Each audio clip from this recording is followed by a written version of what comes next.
la palabra, amén. El Señor les bendiga grandemente.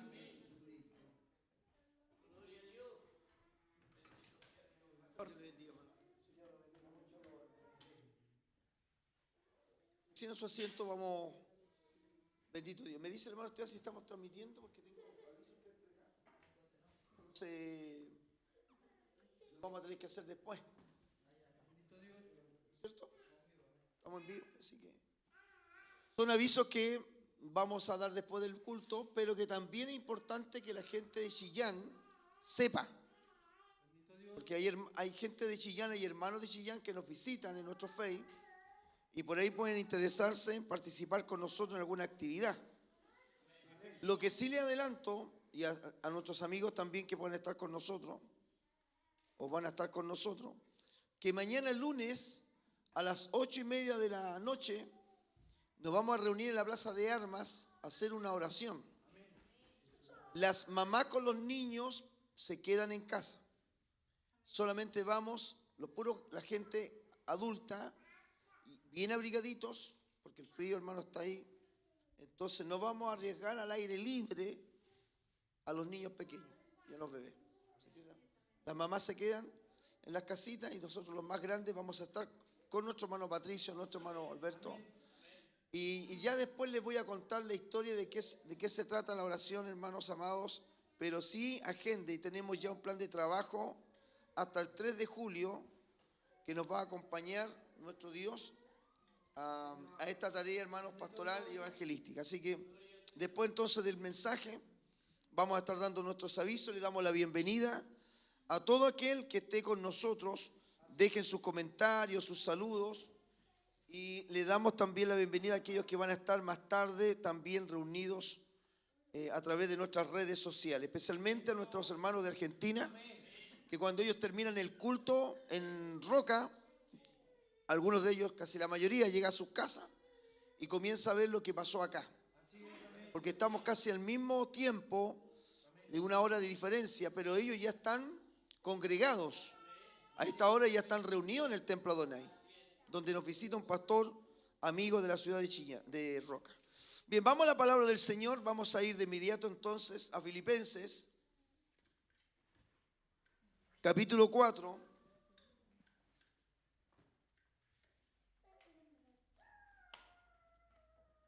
Filipenses capítulo 4, verso 12 y verso 13.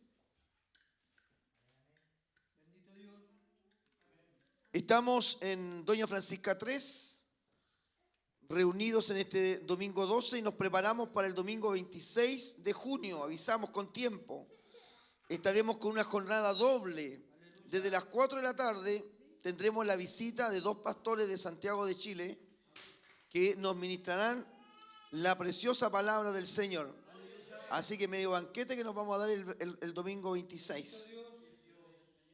Filipenses capítulo 4, verso 12 y 13, dice, verso 12 y 13, dice, así, en el nombre del Padre, en el nombre del Hijo y en el nombre del Espíritu Santo lo leemos. Sé vivir humildemente y sé tener abundancia en todo y por todo estoy enseñado. Así para estar saciado como para tener hambre, así para tener abundancia como para padecer necesidad. Todo lo puedo en Cristo que me fortalece.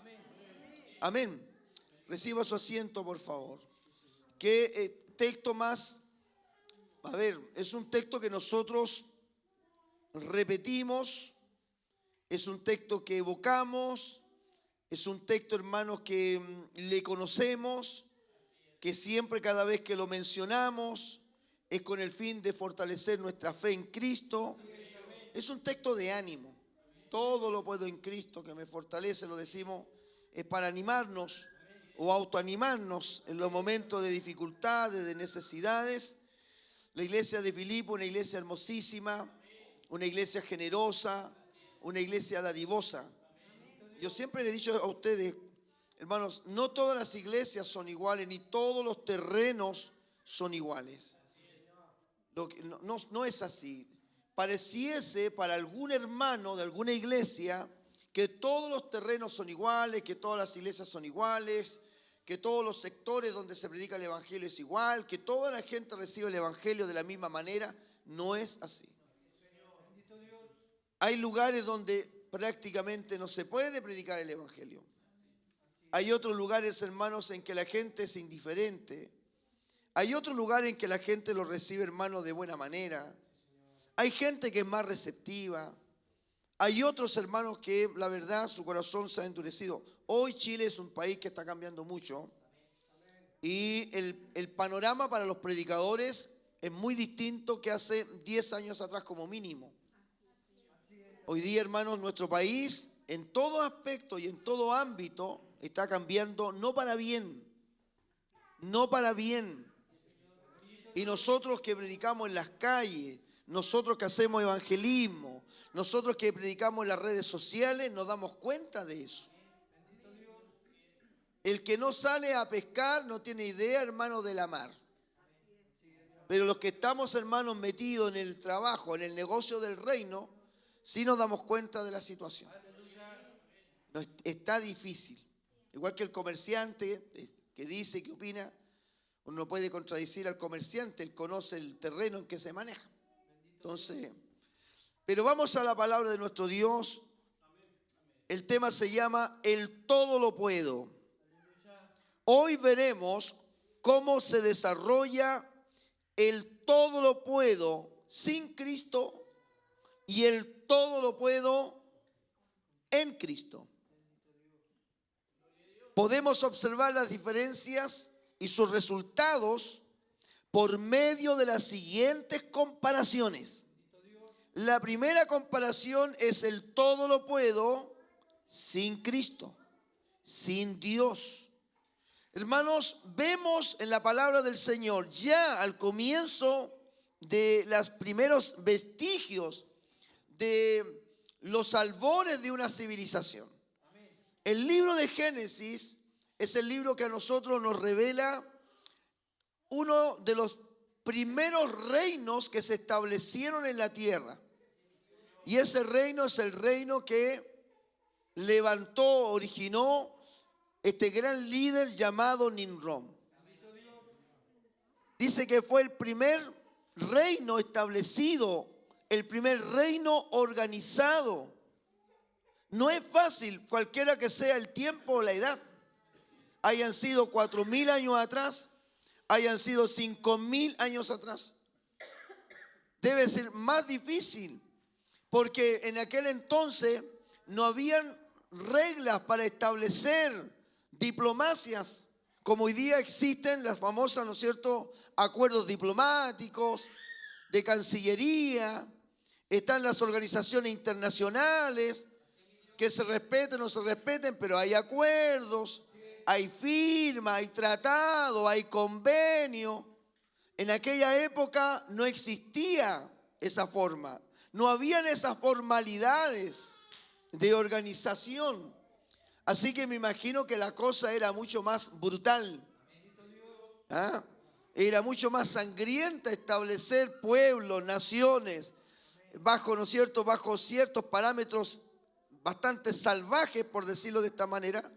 Se estableció el primer reino dirigido y liderado por este hombre llamado Nimrod. Hermanos, el primer reino donde estos hombres se reúnen y se organizan para poder construir lo que usted conoce en la Biblia como la Torre de Babel. Lo he predicado, a usted mismo se lo prediqué hace bastante tiempo, acerca del espíritu de Nimrod. Sería bueno repasar las materias, hermano, a usted se lo digo de Chillán, repase las materias predicadas por su pastor, porque en esas predicaciones hay pensamientos, ideas, criterios, puntos de vista que nosotros observamos.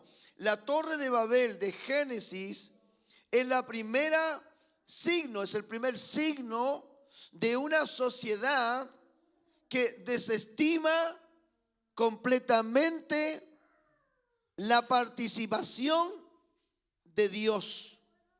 Estamos hablando de los albores de la raza. Desde Nimrod no está tan lejos el huerto del Edén en términos de tiempo. Porque fíjese usted que Nimrod es bisnieto de Noé.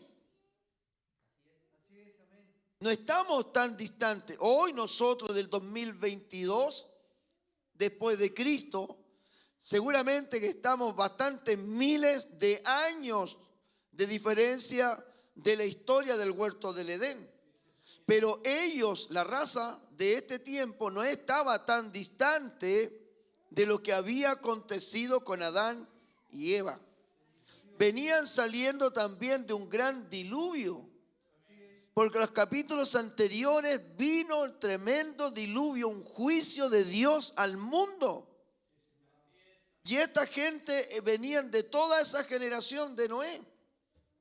Conocían, hermanos, el poder de Dios. Sabían que en el cielo había un Dios todopoderoso. No eran ignorantes, sino que eran rebeldes. Porque el nombre Nimrod significa rebeldía. Usted va, pregunte a internet o vaya a un diccionario bíblico y le va a indicar el diccionario que el nombre Nimrod significa rebeldía. Entonces Nimrod levanta un proyecto para construir una torre de proporciones para la época en que ellos vivían. Si a nosotros con lo poco y nada construir una casa ya es un tremendo desafío, con el conocimiento que a veces nosotros tenemos. Piense usted que estamos en tiempos primitivos, que los hombres tenían que ir descubriendo los materiales, los elementos para poder crear pegamento y poder de esta forma, hermanos, levantar los muros, piedra con piedra, ladrillo con ladrillo. Iban descubriendo, hermanos, las propiedades que tenía la tierra, la naturaleza, para poder, hermanos, crear una ingeniería, pero de gran proporción para su tiempo, y poder pensar en construir un edificio, un rascacielos de aquel entonces. ¿De qué estamos hablando? De un conocimiento extraordinario, un conocimiento brillante, hermano, de los cálculos matemáticos, físicos que se requiere, hermano, levantar una construcción de esta naturaleza. La mano de obra, la ingeniería para construir las herramientas del trabajo, porque eso, al parte de la mano de obra pura, tenían que haber habido algunas herramientas que se crearon, que se inventaron para hacer que ese trabajo tuviese un futuro. Eso lo podríamos aplaudir y reconocer, hermanos, la osadía del ser humano. Nimrod construye una torre de grandes proporciones, pero ¿sabe lo que pasa con su corazón? Como pasa a veces por el mío, como pasa por la gente que nos escucha. Nos da lo mismo. No tenemos ninguna capacidad de entender la profundidad de esto. Estamos, hermanos, con una mente prácticamente, como dice la Biblia, el simple, dice la Escritura. Los simples no son pecadores ni santos. Simplemente que no le da el cerebro para poder pensar este tipo de cuestiones en su profundidad, en su detalle. Esto fue tremendamente ante Dios un acto de arrogancia. ¿Sabe? No es malo la construcción, sino con el espíritu con que lo construyeron. Porque Nimrod levantó una torre con el único fin de rebelarse contra los designios de Dios. Si Dios había ordenado que se esparcieran por la tierra, pero ellos no se esparcieron, levantaron una torre y dice, por si fuésemos esparcidos, ¿significa que Nimrod ignoraba la existencia de Dios? No. ¿Ignoraba el mandamiento de Dios? Tampoco. Lo que hizo Nimrod fue construir un edificio en contra de la voluntad de Dios. levantó una ingeniería sin Dios. Y dice la palabra del Señor que era poderoso cazador ante Jehová, delante de Jehová. Muchas veces esa palabra delante de Jehová, en contra de Jehová, en rebeldía ante Dios. También tenemos otro caso, el caso de Nabucodonosor. Un rey, hermanos, que tuvo que vivir una experiencia tremendamente difícil. ¿Por qué? Porque se ensoberbeció en su corazón. Conoció el poder de Dios, conoció el poder de Dios de una manera que no se imaginaba. El libro del profeta Daniel nos enseña esta historia. ¿Qué le pasó al rey Nabucodonosor? Primero, el rey Nabucodonosor era la cabeza de oro de la imagen en la profecía de Daniel. Quiero decirle a ustedes, mis hermanas de Chillán, de esta obra, a ustedes primero que nada, conozcan, por favor, hasta se los puedo suplicar, que lean las profecías bíblicas. Les puedo suplicar, por favor, hermanos, tome su Biblia, lea las profecías bíblicas. Se va a encontrar con algo extraordinario, que no le va a caber duda de que este libro maravilloso que se llama la Biblia fue inspirado por un Dios de todo conocimiento. No nos cabe la menor duda cuando uno entra. Por eso la Biblia es tan prohibida en tantos lugares.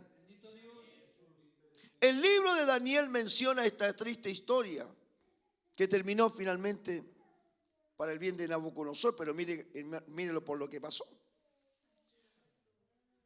¿Se acuerda usted del profeta Jeremías? Pregunto. ¿Sabe y conoce algo de Jeremías? El profeta Jeremías, hermanos, advirtió al pueblo de Dios sobre las invasiones que vendrían del norte. Esas invasiones que venían del norte eran las invasiones de los babilonios. ¿Por qué? Porque Dios iba a entregar a su pueblo el reino del sur con Judá en manos de los babilonios por su pecado, por no querer arrepentirse, por no volverse a él. El pueblo de Israel, el pueblo de Dios, o el pueblo de Judá, o el reino de Judá, o el reino del sur. Hermanos, cada vez los reyes apostataban, se burlaban de la ley de Dios. Hermanos, perseguían a Jeremías, que les hablaba que se volvieran al Señor y así.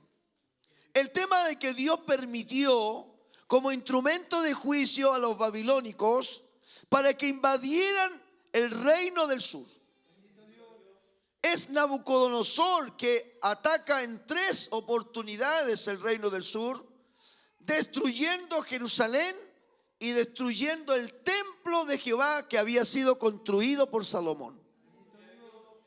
Es en estas avanzadas de Nabucodonosor que se llevan cautivo al profeta Ezequiel, que se llevan cautivo a el joven adolescente Daniel y sus amigos, que nosotros los conocemos por los nombres babilónicos, Mexá, Sadrá y Abednego, que son nombres babilónicos. De hecho, Daniel también es cambiado su nombre por Belsasar, que es el nombre de un dios babilónico. Es Nabucodonosor, el gran rey, la cabeza de oro en la imagen profética. El reino de Babilonia, el reino de los caldeos, tremenda ingeniería militar, un gran avance cultural, salvajes, poderosos ejércitos, hermanos sin misericordia. El rey de Babilonia, este gran rey, en un momento dado tiene un sueño. El sueño, hermano, donde él ve un árbol gigantesco que sus copas llegan hasta el cielo. En sus ramas, hermanos, se esconden o se guardan las aves, hermanos, de todo tipo. Y la sombra de este gran árbol cubre, hermanos, a los animales, las bestias, y toda carne come del árbol, vive del árbol. El tema está, hermanos, que en el sueño ve que este árbol es cortado. El asunto es que Nabucodonosor llama al profeta Daniel, que en aquel entonces existía ya siendo un hombre grande, y Daniel, hermano, le revela lo que le puede llegar a pasar a él, a Nabucodonosor, en un futuro, si no se cuida. En otras palabras, el sueño era una advertencia de que en cualquier momento el Dios de todo poder iba a tomar mano y echar mano del poderoso rey Nabucodonosor si él no se cuidaba de su arrogancia. Dice la palabra del Señor, permítanme.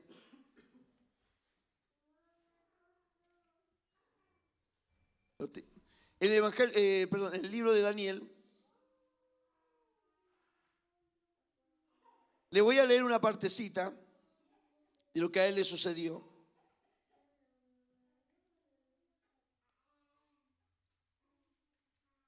Estoy aquí en el libro de Daniel. ¿Sí? 29, capítulo 4. Dice, al cabo, dice, después de todo lo que habló Daniel, el profeta, con él, le explicó todas las cosas.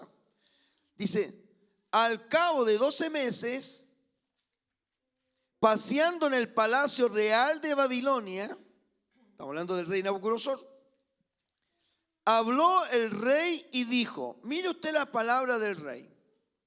¿No es esta la gran Babilonia que yo edifiqué para casa real con la fuerza de mi poder y para la gloria de mi majestad? Usted podría encontrar algo hoy día malo, dañino, pecaminoso en estas palabras de una persona que ha logrado, hermanos, llegar a esos niveles de altura, de poder. ¿Acaso los que llegan a ese nivel no son amos y señores de hablar así? Aquellos hermanos que están en esos lugares tan elevados de poder, ¿acaso no pueden darse el gusto de decir esto yo he conseguido, esto yo lo he logrado para la gloria de mi fama, para la gloria de mi poder, para la gloria de mi majestad? ¿No lo dice algún presidente por ahí cuando logra un discurso? Y yo en mi gobierno he hecho esta carretera, y en mi gobierno hice este otro puente que nunca resultó. Entonces, cosas como esas de pronto uno lo encuentra que no tiene nada de pecaminoso. Pero la verdad es que quizás los gobiernos y los hombres de hoy no contaban en su ministerio, en sus asesores, a un hombre como Daniel. Nabucodonosor contaba con un consejero. En medio de todos los consejeros, contaba con un hombre que era santo, que se llamaba Daniel. Y eso hace la diferencia de todo lo que yo puedo explicar más. El tema está que estas palabras que el rey pronunció mirando, hermanos, desde su palacio, mirando desde su balcón. Oiga, qué tremendo ciudad era Babilonia. Si incluso los jardines flotantes de Babilonia son considerados una de las 7 maravillas antiguas del mundo. Qué ingeniería, qué palacios, qué calzadas, qué torres, qué balcones, qué colores, qué piedras más hermosas, qué pintura, qué lenguaje, qué escritura, qué matemática, qué astrología, hombres que estudiaban ahí las estrellas, qué inventos, qué creaciones tan maravillosas, qué ejércitos más poderosos. ¿Por qué no pararse el rey de Babilonia y mirar y decir, todo esto es mío para mi gloria y majestad?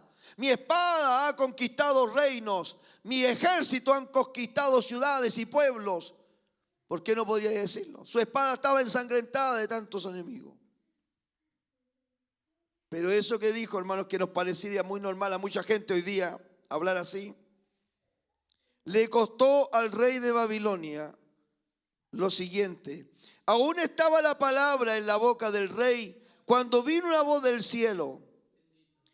a ti se te dice, rey Nabucodonosor, el reino ha sido quitado de ti, y de entre los hombres te arrojarán, con las bestias del campo será tu habitación, y como a los bueyes te apacentarán, y 7 tiempos pasarán sobre ti, hasta que reconozcas que al Altísimo tiene el dominio en el reino de los hombres y lo da a quien Él quiere.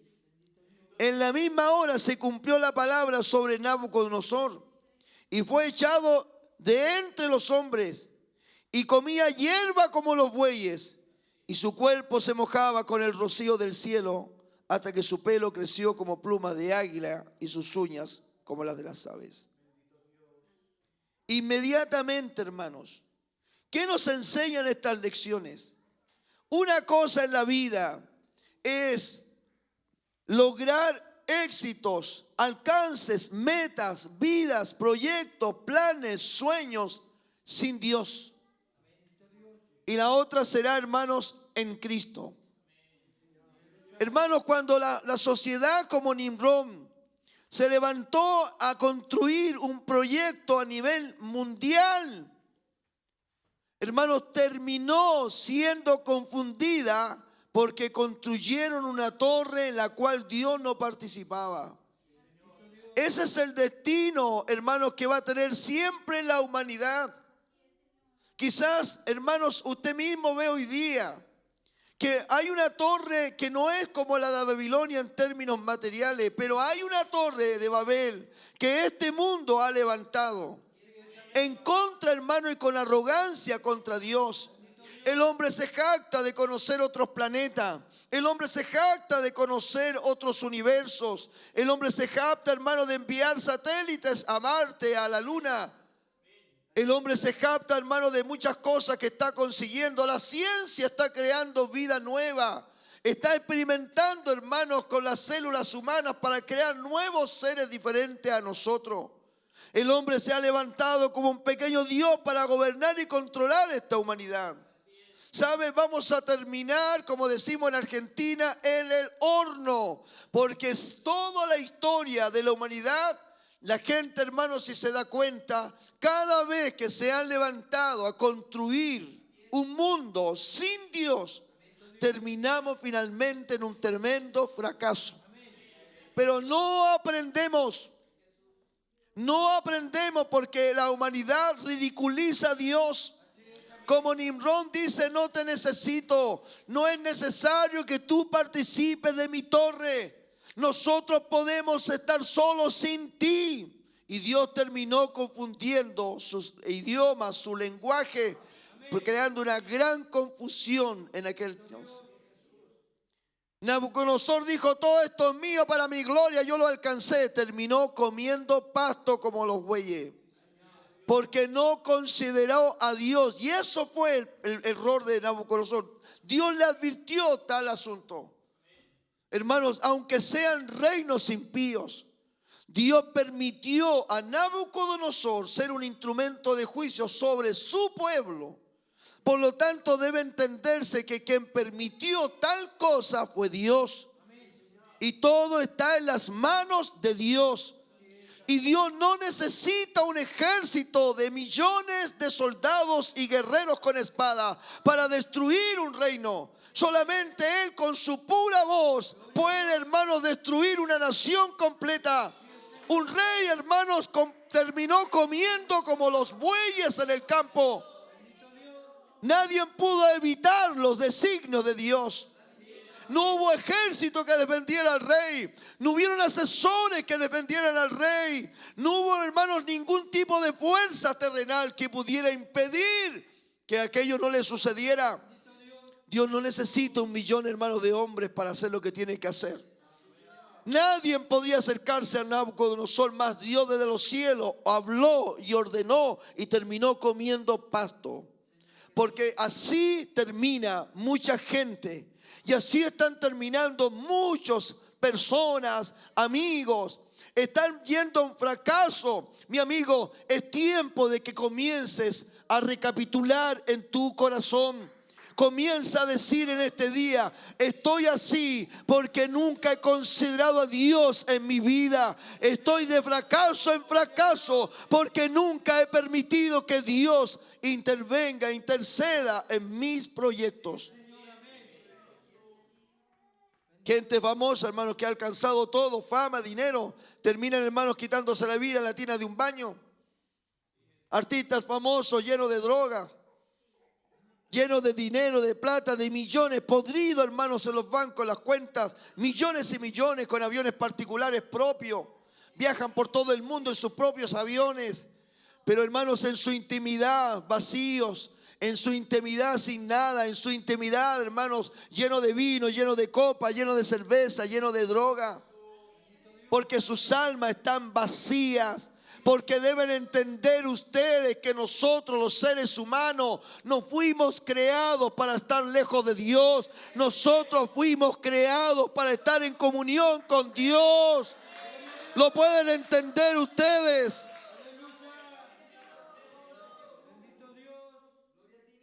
Tú que estás detenido en tu casa, debes pensar que no sacas nada con decir que crees en Dios. Tenemos que ponerlo en las manos de Dios y en la obediencia de Dios. Quiero hablarte, hermano, de la segunda diferencia,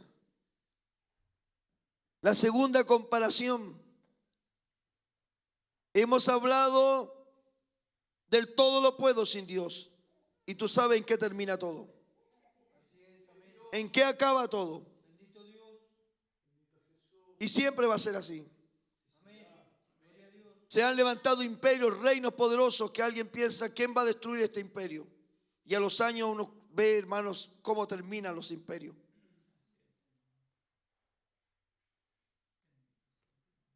Grandes hombres se jactaron que eran hermanos inmortales. Terminaron muriendo comidos por los gusanos. Quiero hablar, hermano, de lo que es el todo lo puedo en Cristo. La palabra dice del apóstol Pablo: en Cristo. Volvamos a leer: todo lo puedo en Cristo, que me fortalece. Repita usted conmigo este texto maravilloso y grábeselo en su corazón. Dice así: todo lo puedo en Cristo que me fortalece. No dice con Cristo, dice en Cristo. Usted está dentro de, no está afuera, está dentro de, en Cristo. La gente puede hablar con Cristo. Hoy día aprenderemos a decir en Cristo. Estamos en Cristo. Para que lo entienda, Pablo dice en su momento a los Gálatas: con Cristo estoy juntamente crucificado, y ya no vivo yo, mas vive Cristo en mí. O sea, estoy en Cristo porque Cristo vive en mí. Entonces, el todo lo puedo en Cristo es muy distinto al todo lo puedo de los esfuerzos humanos sin Dios. Naturalmente que los resultados eternos son distintos. Y digo eternos porque a lo mejor en el presente vivimos tribulaciones. En el presente vivimos necesidades. En el presente, hermanos, vivimos pruebas y tristezas. Pero es el resultado final. Es el resultado eterno, el que tenemos que poner atención. Es cómo vamos a terminar. Y el que construyó su vida sin Dios terminará de una manera muy distinta al que caminó una vida con Dios y en Dios. El apóstol Pablo dice: pero por la gracia de Dios soy lo que soy. Eso es en Cristo. Por la gracia de Dios soy lo que soy. Hermanos, cuando nosotros nos damos el tiempo de estudiar sobre el apóstol Pablo o Saulo, nos maravillamos de la formación intelectual de este varón. Si bien es cierto, Dios levantó a obreros, a campesinos, a pescadores humildes, pero Dios también levantó a intelectuales, a hombres con grandes conocimientos, con gran preparación intelectual, universitaria. Saulo era un hombre, hermanos, que pertenecía a una élite de los fariseos. Era un hombre que estaba en la élite, significaba en los hombres más preparados en la ley. Escuche bien, era un rabino, era un instruido en un doctorado en ley. Tenía poder para perseguir a todos aquellos que estuviesen al margen de la ley. Tenía poder para encarcelar. Tenía poder para decidir la vida de aquellos que él consideraba enemigos de Dios. Tenía, hermanos, autoridad, tenía potestad. Él encarcelaba a todos aquellos que él consideraba enemigos de la ley. Era un hombre con potestad, con autoridad. Seguramente que tenía también un grupo de hombres a quien él ordenaba, porque él tampoco hacía eso solo con su propia mano, sino que seguramente él tenía gente a cual la gente le obedecía, estaban bajo su gestión, para tener cartas de poder para perseguir incluso a aquellos que estaban fuera, hermanos, de los márgenes de Jerusalén. No se olvide que él iba camino a Damasco, a Siria, allá a buscar a los que él consideraba sus enemigos. Tenía cartas de autoridad internacional, por decirlo de esta manera. Podía pasar de lugar a lugar con esa carta, que tenía todo poder para encarcelar. No era cualquier persona. Un hombre que hablaba distintos idiomas, que había sido enseñado en la mejor escuela de Gamaliel, uno de los grandes maestros de la ley.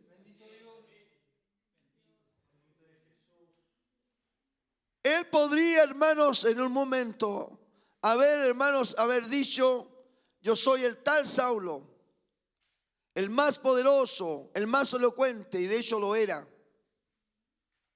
Pero Saulo, hermanos, cuando conoció a Cristo, su mundo cambió. Cuando conoció, hermanos, camino a Damasco, a que él perseguía. Dura cosa es dar cosas contra el aguijón, le dijo esa voz de esa luz.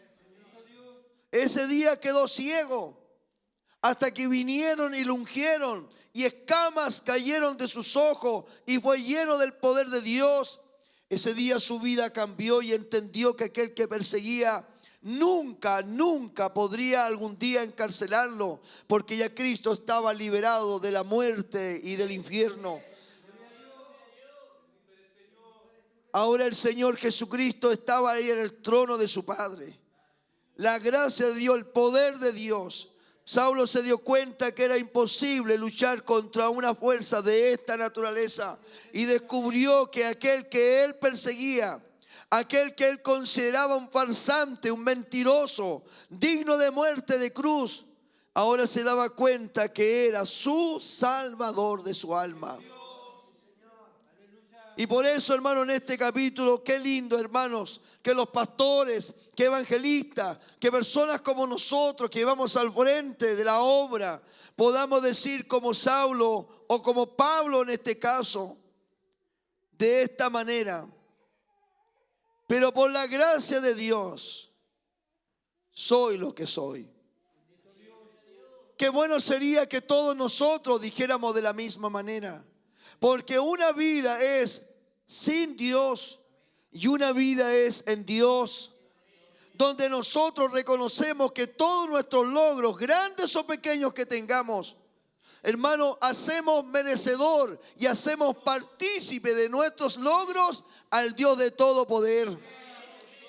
Hermano, no hay fiel cristiano que no reconozca que si tiene una casa, que si tiene un auto, que si tiene un trabajo, si le ha ido bien en la universidad. Todo hermano cristiano fiel reconoce de que Dios le ha ayudado, de que Dios le ha prosperado, de que Dios lo ha sostenido.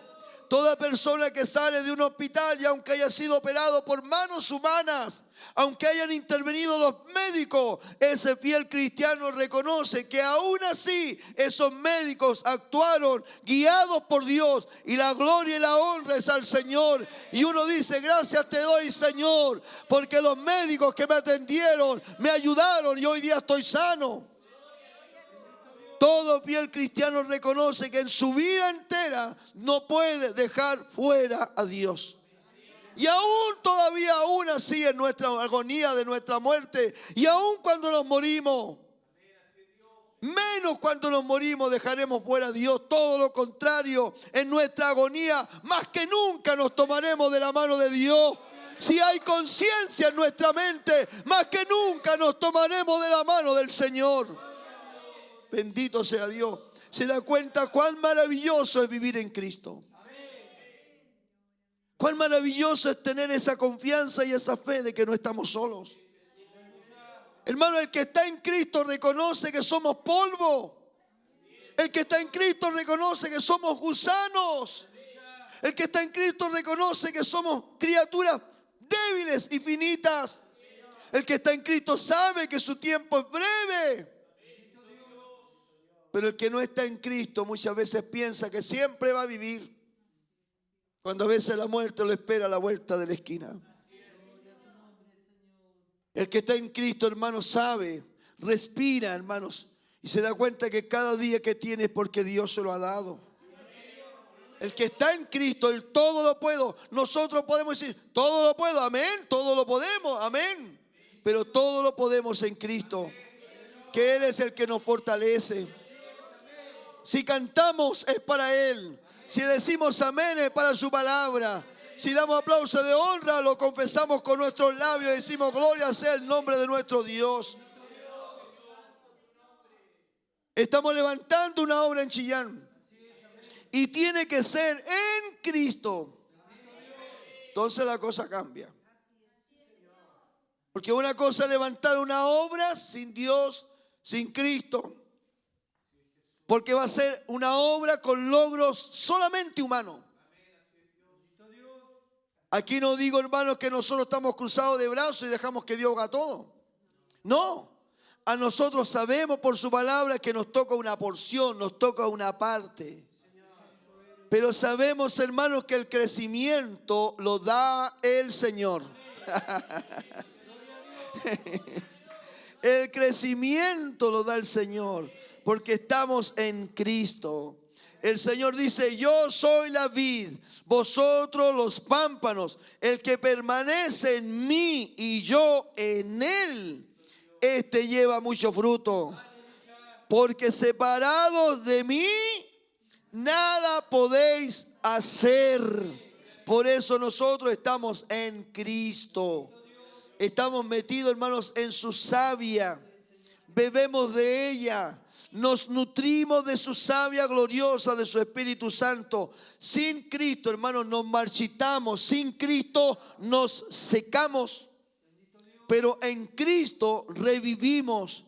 En Cristo nos renovamos. En Cristo, hermanos, vivimos el gozo de la salvación. Una cosa muy distinta, hermanos, estar en Cristo. El versículo 12 dice nuevamente, sé vivir, ahí está en el texto que yo acabo de leer, sé vivir humildemente, dice, y sé tener abundancia en todo, y por todo estoy enseñado, así para estar saciado como para tener hambre, así para tener abundancia como para padecer necesidad. Apóstol dice, en todo estoy preparado. En todo estoy preparado, para la abundancia y para la escasez. En todo estoy enseñado, en todo estoy entrenado. Pero todo esto yo lo puedo, porque estoy en Cristo, que Él es el que me fortalece. Y claro, y hay que estar. Yo les contaba a ustedes la experiencia en casa de la hermana Jacqueline, cuando comenzó la obra, con necesidades, sin saber lo que íbamos a comer, una familia. Entonces, fíjese cómo uno ha pasado todo eso. Yo le digo, hermano, no me gustaría volver a pasar lo mismo, porque no es grato tener, hermano, ser dueño de casa, tener su esposa y sus hijos pequeños y no saber qué le vamos a dar de comer mañana. Pagando un alquiler, viviendo en una ciudad que nadie lo conoce, como Argentina. Estoy hablando de mis comienzos en Argentina. No es grato, no es agradable, no se lo doy a nadie. No le deseo que usted pase por esas miserias. Pero ¿por qué nosotros las pudimos pasar con mi esposa? Porque estábamos en Cristo.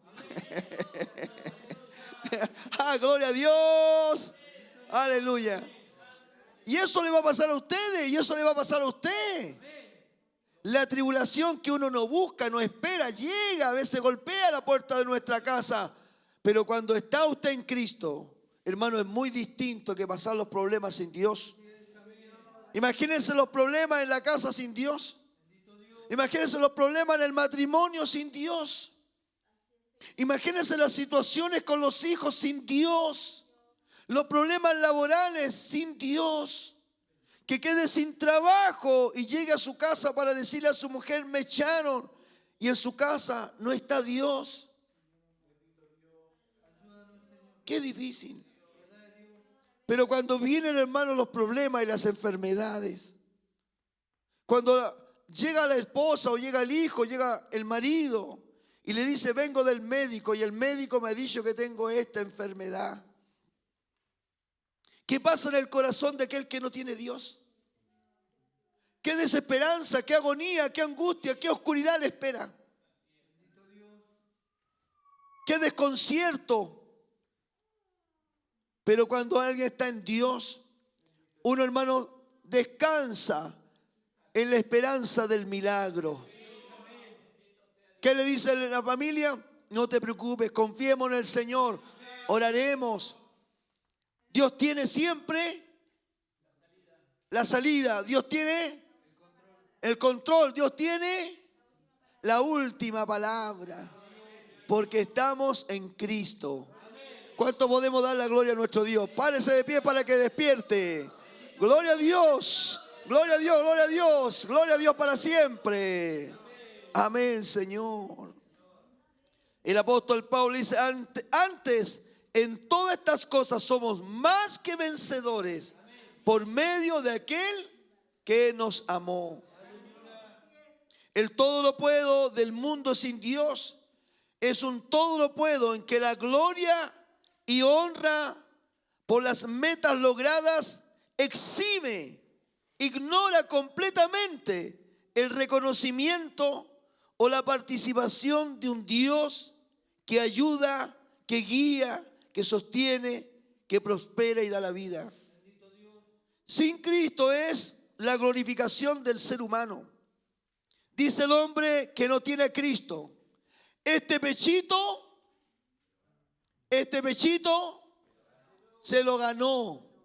Este pechito se lo ha ganado. Dice el hombre sin Cristo, yo soy el arquitecto de mi propio destino. Pero el salmista, humillado a los pies de Dios, dice, encomienda a Jehová tu camino y confía en Él y Él hará. Sansón, el gran Sansón, mientras estuvo bajo la unción del Señor, dañó a sus enemigos, venció a sus enemigos, dañó al mismo diablo. Pero cuando se alejó y se apartó de la unción de Dios, terminó humillado, atacado, cegado y preso.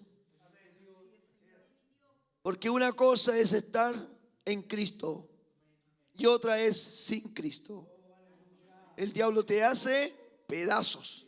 El diablo usted lo va a hacer pedazos. Tarde o temprano, el diablo lo va a hacer pedazos.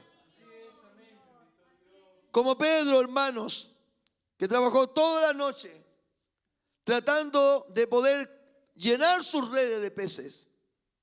Cuando apareció el Señor, le dice a Pedro: Pedro, tira tu red al mar. Y Pedro dice: Señores, toda la noche he trabajado y nada hemos pescado, pero lo haré en tu nombre. Y en ese mismo minuto las redes se llenaron, que casi se reventaban, se cortaban, llenas de peces. Porque una cosa es servir a Dios sin Cristo y otra es servir a Dios en Cristo.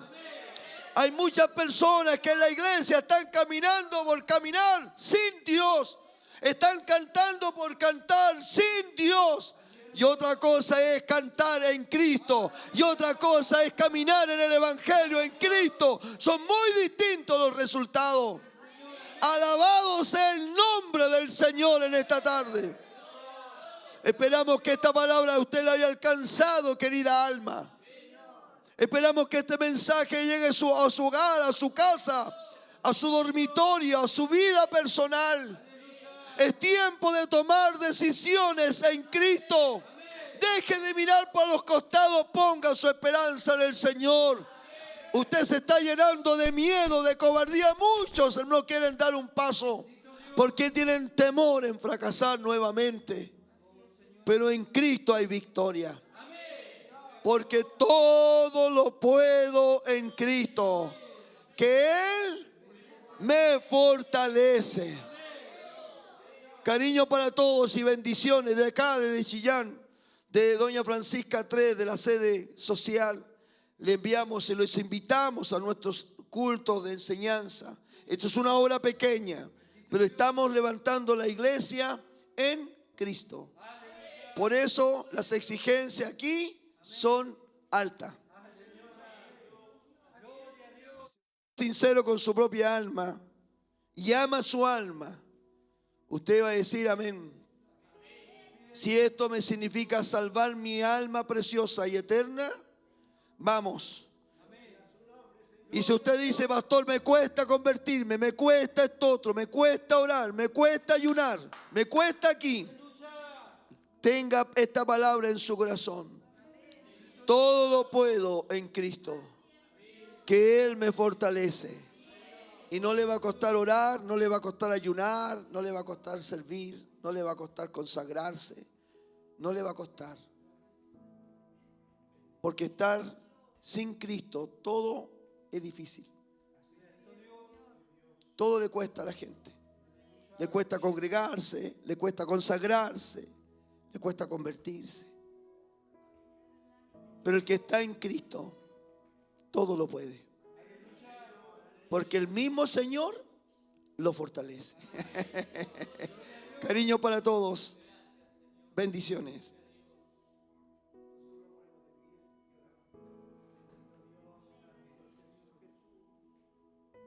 Tome su porción.